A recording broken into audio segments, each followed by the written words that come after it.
mbifurize kugira umugoroba mwiza kuri mwe mwese mukurikiye Urugero TV and Radio Official.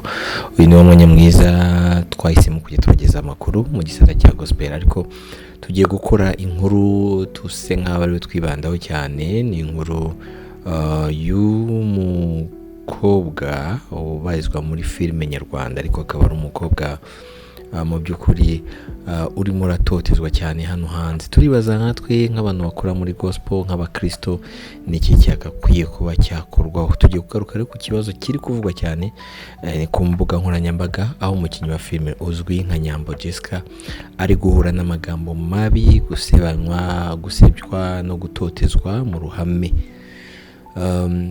Mu by'ukuri murabona atari twavuze ngo iyo isi ikugabyeho igitero Imana irakurengera. Ubutumwa bwo guhumuriza Nyambo Jessica. Bavandimwe bakundwa muri Kristo, uyu munsi ntituri hano ngo dusebanye, ntituri hano ngo ducire imanza, ahubwo turi hano nk'abavandimwe mu mubiri wa Kristo. Hari ibihe aho abakozi b'Imana n'abantu bazwi bajya bahura n'amagambo mabi, bagatotezwa, hakabaho kubasebya no guharabikwa mu ruhame.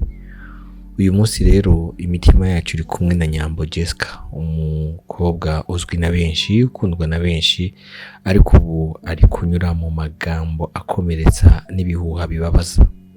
Jessica n'undi muntu wese ureba iyi video uri gutotezwa cyangwa usebywa, wumve uku kuri.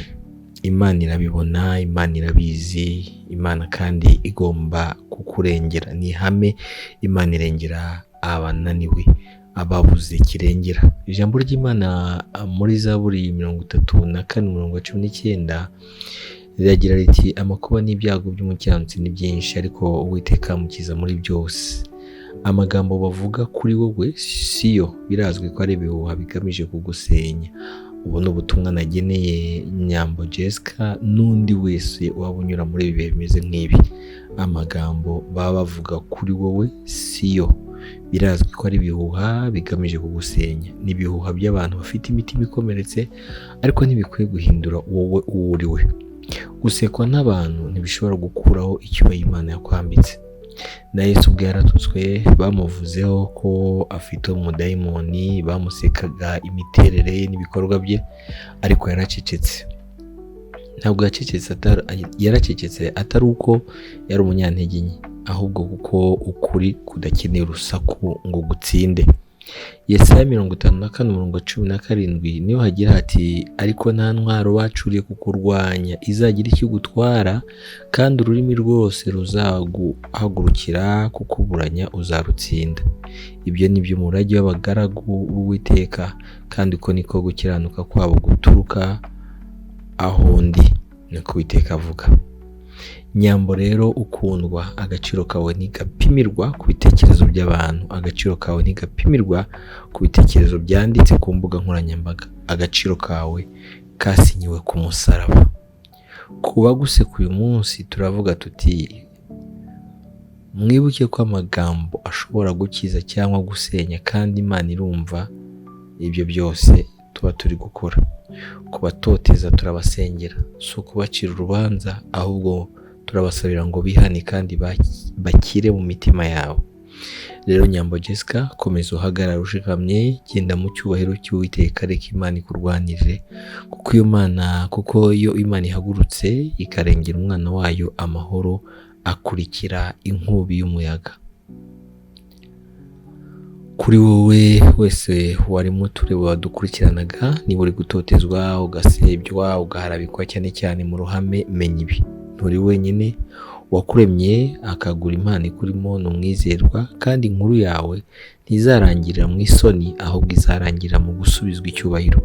Abaroma 8:18 aravuga ati, mbonye ko imibabaro y'iki gihe idakwiriye kugira ngo n'ubwiza tuzahishurirwa.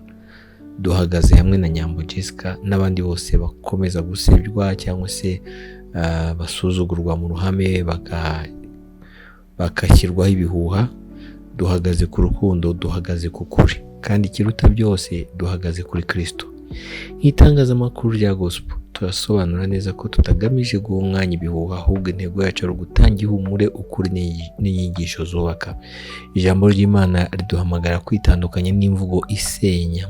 Mu Befeso 4:29 haragira hati, ijambo ryose riteye isoni ntirigaturuke mu kanwa kanyu, ahubwo uko mubonye uburyo mujye muvuga ijambo ryiza ryose ryo gukomeza abandi, kugira ngo riheshe abaryumvise umugisha. Iyo umuntu ari mu ruhame, amagambo avugwa kuri we agira ingaruka zikomeye, si kuri we wenyine, ahubwo no ku muryango we, ku murimo we no ku buzima bwe bw'imbere. Mu mateka ya Bibiliya tubona ko abantu bakoreshejwe n'Imana bagiye bahura n'akarengane n'amagambo mabi. Yesu Kristo ubwo yarasebejwe, arasekwa, anahindurwa icyaha mu magambo, ariko ntiyigeze areka ukuri kwe. Nk'abakristo rero, natwe iki ni igihe cyo kwibaza, ese amagambo twe tuvuga ku mbuga nkoranyambaga arubaka cyangwa arasenya? Ese dushyigikira gukiza imitima cyangwa turimo kongera ibikomere? Ku bijyanye na Nyambo Jessica, ubutumwa bwa gospel burasobanutse. Agaciro k'umuntu ntigapimirwa ku byo abandi bavuga, ahubwo bagapimirwa ku cyo Imana imuvugaho. Muri Zaburi 39:14 haragira ati, ndagushimira ariko na rimwe mu buryo buteye ubwoba butangaza.